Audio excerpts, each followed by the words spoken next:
E aí nesse sentido é que Deus usa 3 palavrinhas aqui, que Ele deu a este povo: estatutos, mandamentos e juízos. Se essas palavras aparecem de maneira separada, é porque é para a gente prestar atenção no significado delas.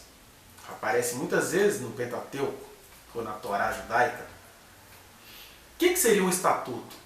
É só você lembrar de status, de estabilidade, de princípios que estão aí no nosso senso comum. Aí Deus deu alguns estatutos que tinham a ver com aquele povo naquelas circunstâncias. O que era o estatuto daquela época? Como que eu devo agir com a guerra? Né? Como que eu devo agir nos finais de semana? Quais são os sacrifícios que eu tenho que oferecer? Eram estatutos para aquele povo. Que vinha tudo no bom senso. É para sacrificar animal, mas quais animais devem ser sacrificados como alimento e outros não? São estatutos que têm a ver com bom senso, com a reformulação dos arquétipos da humanidade. Depois nós temos os mandamentos, que tem a ver com algo que precisa ser executado. Mandamento, por exemplo, vamos citar alguns aqui, dentre muitos que tem aqui. Deus tinha falado para Israel um mandamento: olha, vocês nunca mais terão paz, nem com os moabitas e nem com os amalequitas. Isso é um mandamento para aquele povo específico, naquela situação específica. Né? Daqui a pouco a gente vai ver que Jesus nos deu um outro mandamento, que está lá em João, no capítulo 13, a partir do versículo 34, se não me engano. Ele vai dizer assim: olha, eu dou a vocês um novo mandamento, que vocês amem uns aos outros. E nisto conhecerão que sois meus discípulos, se vocês tiverem amor uns aos outros. Ué, mas amor é mandamento? É mandamento. Por quê? Se de um lado o amor ele é fruto da espontaneidade, por outro lado há coisas nos seres humanos que só são descobertas depois do mandamento. É o que acontece com o trabalho acadêmico. O professor sabe que você tem um potencial de inteligência, de produtividade. Aí ele fala assim: vai ler o texto tal. Aí você reclama, acha ruim, pragueja, xinga o professor, xinga a 10ª geração anterior ao professor, acha que tudo é uma babaquice, até que você cumpre o mandamento e vai ler. E quando você vai lendo, seu universo vai se multiplicando. Aí você fala: gente, eu não tinha pensado nisso não. Vai reclamando, mas vai crescendo. O amor é um mandamento porque é igual um trabalho acadêmico, que você vai reclamar, vai chiar, mas depois que você lê tudo, você descobre coisas em você que você não sabia que existia. De repente você acaba o seu artigo acadêmico e fica ali todo orgulhoso, olhando o fruto do seu penoso trabalho. Né? Ou seja, aquilo que existia em você teve que ser despertado por meio de um mandamento. Vai estudar, vai pesquisar, vai seguir as normas acadêmicas, até que do mandamento passa-se a espontaneidade. Por isso que Jesus chega e fala: olha, vocês não têm muita capacidade de amar não, mas eu estou mandando. Estou dando um mandamento, um princípio através do qual vocês vão se descobrir seres humanos em mim, porque o amor de Deus nos faz descobrir o que tem de Deus em nós. E o novo mandamento é que vos ameis uns aos outros. E é nisso que vocês serão conhecidos. Ah, que mandamento eterno, difícil de se cumprir, não é verdade? Mas essa é a prosperidade do Espírito em nós, em que a gente ame uns aos outros como Ele nos amou, e que a gente ame com liberdade porque Ele nos amou primeiro. Então toda a capacidade de amar já está dada. Não está em nós o amar. Como diz o apóstolo João, a gente só ama porque Ele nos amou primeiro. Então, por causa do amor dele em nós, a gente consegue amar. Mas a prática do amor começa com esse mandamento. Aí Jesus fala: eu vos mando, amem uns aos outros como eu vos amei. Que é nisto que vocês serão conhecidos. Não é se vocês estão guardando o sábado, não é se vocês estão fazendo coisas que era para judeu fazer. Tem coisa aqui que é só para judeu fazer. Já vimos várias delas nos vídeos anteriores.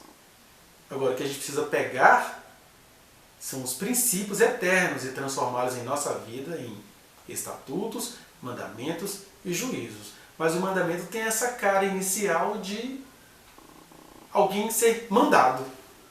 Ser um mando, algo para ser executado. E por fim nós temos a última palavra, que são os juízos. E aí os juízos é quando as ordens de Deus são colocadas por meio de autoridades, que também são circunstanciais. Aqui era Moisés, os sacerdotes, os chefes de tribos, né? Então, juízos aqui tem a ver, por exemplo, com jurisprudência. Muitos juízes hoje agem de acordo com o que já vinha na historiografia da jurisprudência. No Brasil, muitas decisões são tomadas, deixa eu consultar o que o juiz passado fez nessa mesma situação. Então, os juízos eles já envolvem a intervenção de uma autoridade. Nesse sentido, circunstancialmente, nós precisamos encarar as autoridades instituídas por Deus. Jesus disse que ele ia colocar autoridades no nosso meio, mestres, sábios, escribas, gente versada nas escrituras, gente versada no reino. São essas autoridades que a gente confunde muito com autoritarismos, com barganhas políticas. Mas o Espírito Santo aponta para a gente e fala assim, olha, respeita os pastores, quando os pastores são pessoas que dão a sua vida pelo rebanho.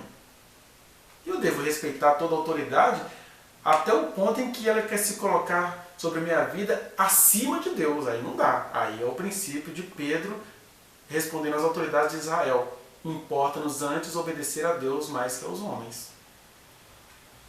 Esses são os juízos.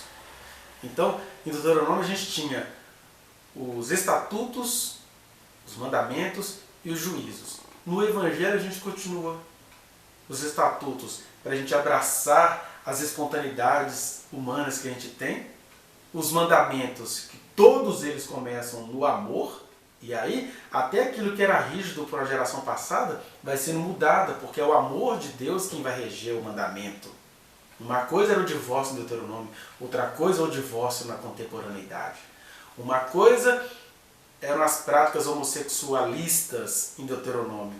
Outra coisa é a diversidade sexual na atualidade. Ó, tá vendo? Por quê? É o amor quem rege o mandamento. E os juízos que a gente precisa compreender qual é a autoridade que Deus colocou na nossa vida no tempo e espaço. Existem autoridades mais locais, por exemplo, eu imagino que eu seja autoridade sobre a vida dos meus filhos. Existem autoridades mais circunstanciais para exercer juízos sobre minha vida, né? Temos aqui os intelectuais, a autoridade da tradição das escrituras, uma série de outras coisas que podem ser contempladas. Enfim, só queria deixar essa meditação e que a gente possa ser pleno no Espírito e compreender quais são os seus estatutos, os seus juízos e o mandamento que é o amor do Senhor derramado em nossos corações, ainda que esse mandamento comece pela via da disciplina. E em Cristo Jesus, mais do que nunca, disciplina é liberdade. Por isso que Ele nos deu esse mandamento, que amemos uns aos outros. Primeiro ame, depois você vai descobrir como que é uma delícia amar uns aos outros. É isso que Jesus disse em João 7,17. Olha, quem amar, ou seja, quem fizer a vontade do meu Pai, conhecerá acerca da doutrina. Então, eu não preciso primeiro examinar, eu preciso primeiro amar, praticar, que é o mandamento eterno que Ele nos deu. E é nisso que seremos conhecidos. E aí, na medida que a gente vai amando, nossa Deus, a nossa consciência vai se expandindo. Esse é o sonho eterno do Espírito em nós. Que o Senhor nos abençoe. Vá no link que está aqui na descrição e acesse a reflexão na íntegra. Não se esqueça de dar o like nesse trechinho de vídeo, compartilhá-lo e se inscrever neste canal, apertar o sininho para você receber as notificações. Muito obrigado.